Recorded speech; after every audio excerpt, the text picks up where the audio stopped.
Coming up on the Poke Report, Cowgirl Tennis continues its historic season. What's so exciting about the new-look Big 12 conference? And what's the latest on OSU head coaching changes? All that and more coming up on the Poke Report.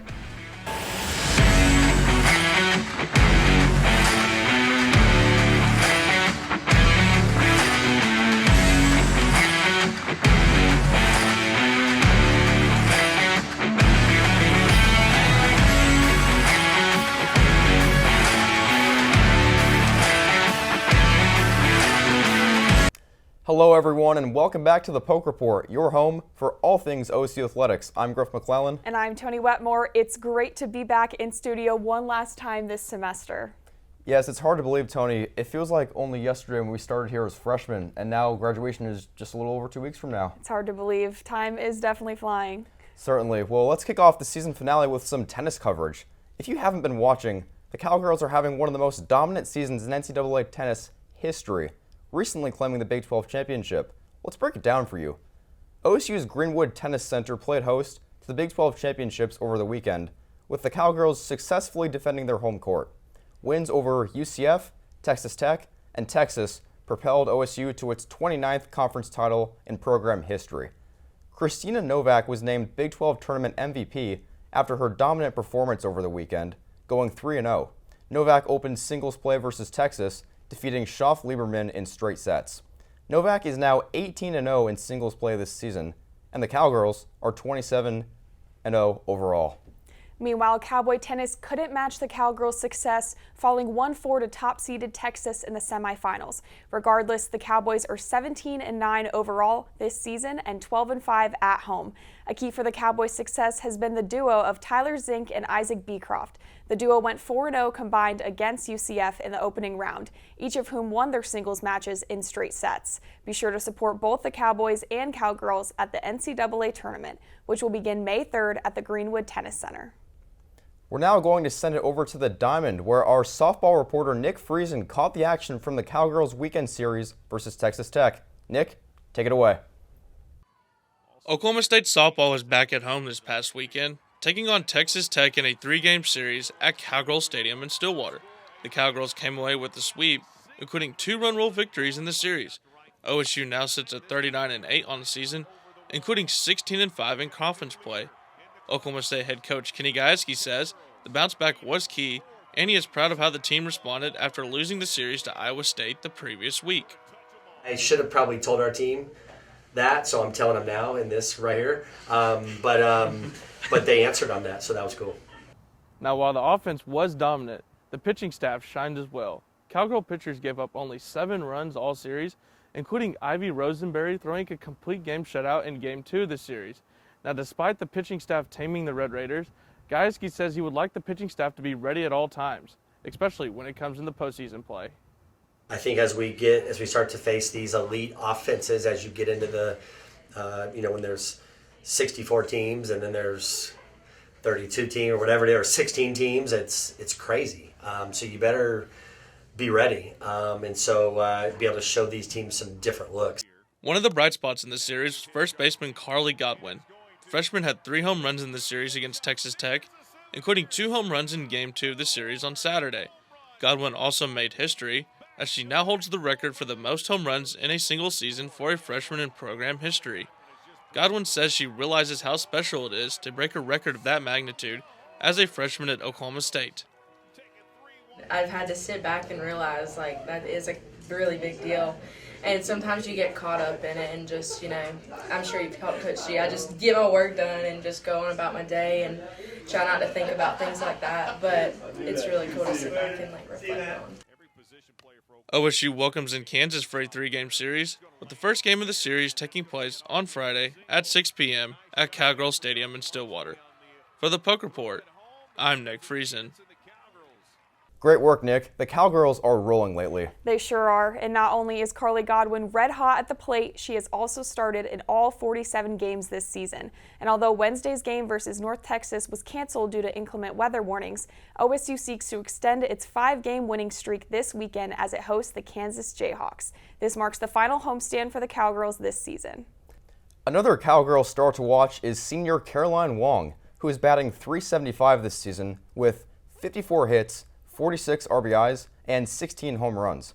She has started in all but one game this season. In the pitching circle, Lexi Kilfoyle and Ivy Rosenberry both rank among the top 3 ERAs in the Big 12, with 116 and 148 respectively. That's right, Griff. And if OSU wants to continue its momentum, here are some keys to know going into the series. OSU has won 33 of its last 39 games, outscoring opponents 218 to 76 during that span. OSU will likely set the tone early, given that the team has scored first in 37 games this season. And if the games come down to the wire, the Cowgirls have outscored opponents 19-4 in the 7th inning or later, and are 8-2 in one-run games this season. That's a remarkable stat when you think about it, Tony. If the game gets tight and close late, you can always count on the Cowgirls. They seem to really know how to close games well. Certainly. Well, while we're still on the diamond, we also have some baseball coverage for you. OSU comes off a dominant 12-4 win over Oral Roberts on Tuesday. In that game, 4 different Cowboys drove in multiple runs. Most notably, Carson Benj went 2 for 6 with 4 RBIs, and Zach Earhart set the tone early for OSU with his 2-run home run in the first inning. Starting pitcher Brendan Phillips had a solid night as well, tossing 4 shutout innings with tying a career high with 7 strikeouts. Tonight, the Cowboys begin an early weekend series versus BYU. The Cowboys are 27-14 overall and tied for second in the Big 12 standings at 11-7. The Cougars visit Stillwater with a 16-21 record and are currently 12th in the conference standings at 6-15. We're going to take a quick break, but don't go anywhere, because coming up next, Cowboy and Cowgirl spring exhibitions come to a close and the Big 12 prepares for a new look next season. Stick around, we've got you covered. Welcome back to the Poke Report, everybody. Spring sports are thriving right now, but it's never too early to look ahead to fall seasons. Starting with soccer, the Cowgirls wrapped up their spring exhibition at home last week. TPR reporter Zach Mullis was there to cover the live action and has game highlights for us. Let's check it out. The Oklahoma State Cowgirls look to extend their winning streak against the SMU Mustangs on April 20th at Neil Patterson Stadium. The Cowgirls were also looking for revenge after losing to SMU in Dallas 1-0 in the 2023 season. The start of the game was looking promising for the Mustangs as they put pressure on the Cowgirls but couldn't find the back of the net. However, when the Cowgirls found their way into the game, they were a lot more clinical. Their first goal would come when Loudon Wilson passed the ball into the box and Reagan Moores was able to chip it into the goal. Part of the reason that the Cowgirls were so successful was due to their high press, leading to Mustang turnovers and chances for Oklahoma State. It didn't take long for the Cowgirls to double their lead, as Lexi Lee was able to get around the keeper and score into a wide-open net. The Cowgirls would score one more time before halftime to boast a 3-0 lead at the half. The second half was a lot more cagey than the first, with the Mustangs not wanting to give up any more goals, while the Cowgirls were content letting the Mustangs come at them a little bit. The Mustangs would get one back from a shot that found its way into the bottom corner, but it would be only a consolation as the Cowgirls would end up winning this game 3-1. This wraps up the spring exhibition games from Cowgirl Soccer, and the next time they will be in play will be in the August of 2024. For the Poke Report, I'm Zach Mullis. Fantastic, Zach. If the Cowgirls play that way come fall, they'll sure be tough to beat. Absolutely, and soccer isn't the only fall sport marked on our fall calendars. It's only April and the Cowboy football season doesn't start for another 4 months, but it's never too early to look ahead. OSU returned several key starters from last season and has greater expectations heading into the 2024 campaign. Our reporter Luke Parrish details everything you need to know about the Cowboys spring practice. It's time for spring football in Stillwater, Oklahoma. The Cowboys are coming off a 10-4 season with an appearance in the Big 12 championship game. Offensively, the Pokes are retaining star running back Ollie Gordon to go along with seventh-year quarterback Alan Bowman. Also returning are Rashad Owens and Brendan Presley, who are the top 2 receivers for the Cowboys. The Cowboys also bring back a lot of defensive starters, including star linebacker Nick Martin. Colin Oliver and Kendall Daniels also return to bolster the Cowboys' front 7. In a time where NIL and the transfer portal dominate collegiate sports, the Cowboys are relying on returning production. The Cowboys are bringing back 21 starters from last season's team, good for second in the country behind Virginia Tech. There has not been a single entry in the spring portal for the Cowboys. However, they did add some transfers after last season. The Cowboys brought in 4 offensive transfers, including running back A.J. Green, wide receiver Dwayne Lofton, offensive lineman Isaiah Glass and tight end Tyler Foster. They also brought in a pair of defensive transfers with defensive lineman Obi Eziegbo and safety Kobe Hilton. There's no spring game for the second consecutive season, however, that may work in their favor. With all of the returning production, as well as the transfer portal additions, the Cowboys may be the best-kept secret in football for 2024. For the Poke Report, I'm Luke Parrish. Tremendous, Luke. Although Griff and I are graduating, I look forward to watching the Cowboys next season. And it's really amazing because we are returning a lot of starters. It's very similar to last season when we exceeded expectations. So I think there are great things in store to expect this season. Don't count the Cowboys out. Absolutely not. Ollie for Heisman? We'll see. Speaking of next season, the Big 12 conference landscape is going to look a lot different. We all know about the realignment and the unprecedented changes we're witnessing, but let's examine next season's newcomers and some reasons to be excited about them. Toni, let's start with you. Let's start with Colorado up in Boulder. What's one thing to be excited about with the Buffaloes? Coach Prime, there's a lot of hype that follows that team. We'll see if they can back it up. And now they have DJ McKinney, who transferred from Oklahoma State, so it'll be a rematch, and we'll see how we play against him. I'm very excited. That's one of the only OSU games that I'll be in attendance for this season. My dad's the biggest Coach Prime fan. If he watches the Poke Report, hopefully he'll see this and see that my dad is his biggest fan. So I'm excited to go to Boulder and see how the Cowboys match up. I expect ratings to skyrocket whenever a Big 12 team plays Colorado next season. We don't host them. We close our regular season that is, on the road. Yep. But when Coach Primetime Sanders comes to Stillwater, expect a full house at Boone Pickens. Absolutely. Another team to keep an eye on is the Arizona Wildcats. The biggest thing about them is they made a statement to close last season in the Alamo Bowl, really coming back from behind and routing Oklahoma, showing that they can beat a big team like OU and really, ironically for us, send OU packing to the SEC on a sour note. Arizona says, you know what, we might not be considered much of a football school, but we're here to compete, and we can compete with some of the big guys. And if they can knock out OU, then I'm a fan. Absolutely. Well, Toni, one other thing. Let's go to Arizona State and Tempe. What's one reason to be excited about the Sun Devils? The atmosphere. We've played them the last couple of years. It was a great game in Stillwater 2 seasons ago. This past season, it was an amazing atmosphere as well. However, being on the East Coast, the time zone change will be hard for me watching the games in Arizona State. That game this past season didn't end until 2 a.m. on the East Coast, so it'll be interesting to see how we adapt with that. But it's in Stillwater this year, so Boone Pickens Stadium, can't ask for something better. And yeah, I'm excited to see how Arizona State can play with us. Absolutely, I couldn't agree more. Lastly, one other newcomer is the Utah Utes. The biggest thing about them for me is similar to Arizona, they've shown they can compete with the best too. They've proven they can beat the best in the West. They won back-to-back Pac-12 championships in 2021 and 2022, beating some well-known names along the way like Oregon and destroying Caleb Williams and his time at USC. This team is I would say, is even a greater threat than Arizona. They've shown why they're a consistent competitor. And I think if there's any team to really keep an eye out for as a dark horse, it's the Utah Utes. Yeah, absolutely. And their head coach is similar to Mike Gundy with their tenure, so it'll be an interesting matchup coaching-wise as well. Absolutely. You mentioned that Kyle Whittingham tied with Mike Gundy for the second longest tenure in college football, second longest tenure of active coaches. We're going to now shift gears and return to Stillwater headlines, where we've witnessed several coaching changes the past few weeks. The most notable hire, Steve Lutz for Cowboy basketball. We're going to send it over to our very own Nathan Schell, who gives us an overview of this recent hiring. For the first time in 7 seasons, Oklahoma State has a new head coach of its men's basketball program. Steve Lutz is the new face of Cowboy basketball. He's coached Texas A&M, Corpus Christi, and Western Kentucky.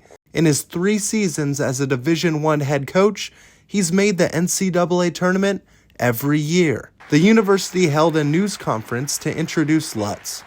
President Casey Schrum started off the press conference giving an overview of the coaching shift. Athletic Director Chad Weiberg also took the podium and addressed that Lutz had head coaching experience, past success, and was a good overall fit. Lutz seemed to agree with this statement. There's certain things in life that fit.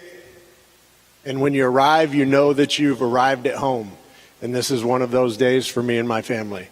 In an introductory press conference, you might imagine a new head coach would be nervous. But for Steve Lutz, he has already shown signs of adaptability after this happened in the news conference. And there's a That's a fumble, but we're okay. Call that a turnover. You got me nervous if you're going to call our games and you don't know the difference between a turnover and a fumble, pal. Maybe he'll be able to use his quick thinking to catapult the Cowboys in the Big 12 standings next year. In fact, his goals are bigger than that. He has set the bar much higher than simply improving. Our goal is to win the Big 12 title. Our goal is to win the Big 12 tournament and then go to the NCAA tournament and give yourself an opportunity to compete for a national title. Lutz has also addressed some core values of his future team and gave a charge to the fan base. If we're going to get there and when we're going to get there, Gallagher-Iba has to be the fiercest place in the Big 12 conference to play in. Lutz is in the process of compiling the Cowboy roster and will start his tenure this upcoming November. For the Poke Report, I'm Nathan Schell.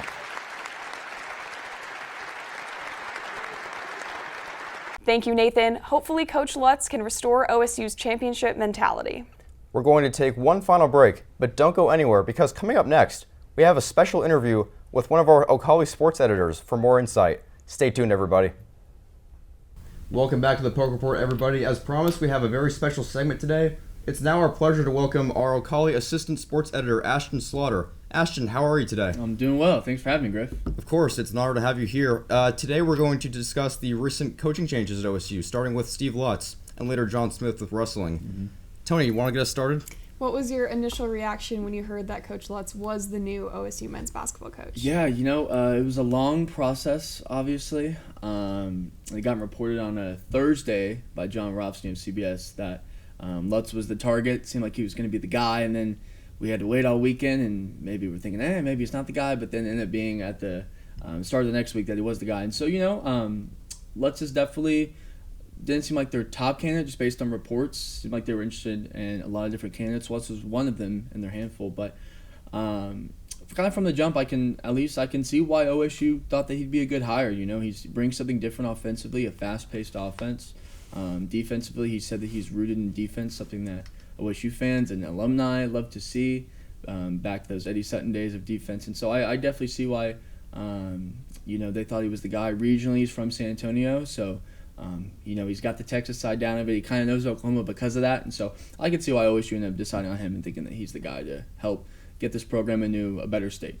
What stood out to you the most about his personality when you attended the introductory press conference? Yeah, he was pretty quick-witted, honestly. There was some moments when the mic that he was standing at the podium, it accidentally fell over, and he had a funny little clip and interaction with Larry Reese, the PA announcer, and like I said, he wasn't afraid to crack a joke in here and there, and I think that's the biggest thing. I think that whenever you're going to be going to the homes of 17, 18, 19-year-olds, and you're going to need to sell their parents on bringing you into the program and somewhere maybe far away, or even if it's close to home, you need to believe that this guy is going to be a father figure and a good mentor. And so I think that having that personality and being able to show that even to us at that point, I can only imagine what he's going to do then in the home of a recruit.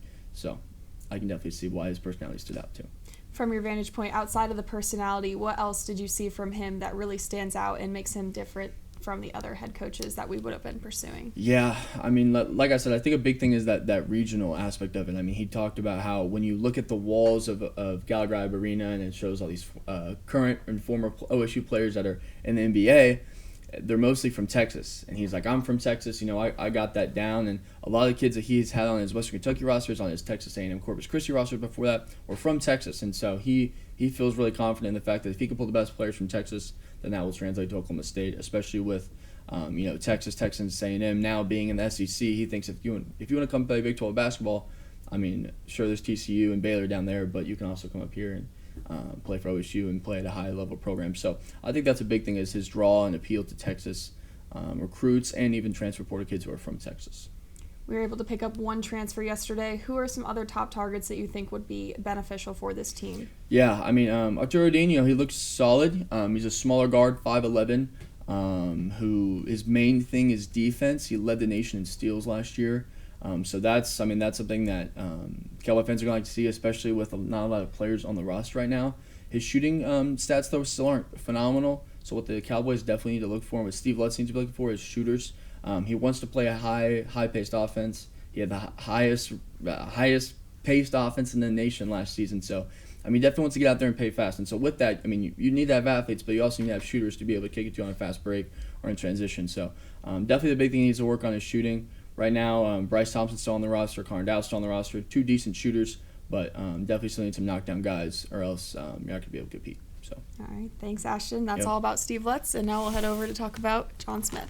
Of course. I know you in particular have had a lot of experience covering wrestling. About John Smith, were you shocked by this news after 33 years of coaching, or was this no surprise to you?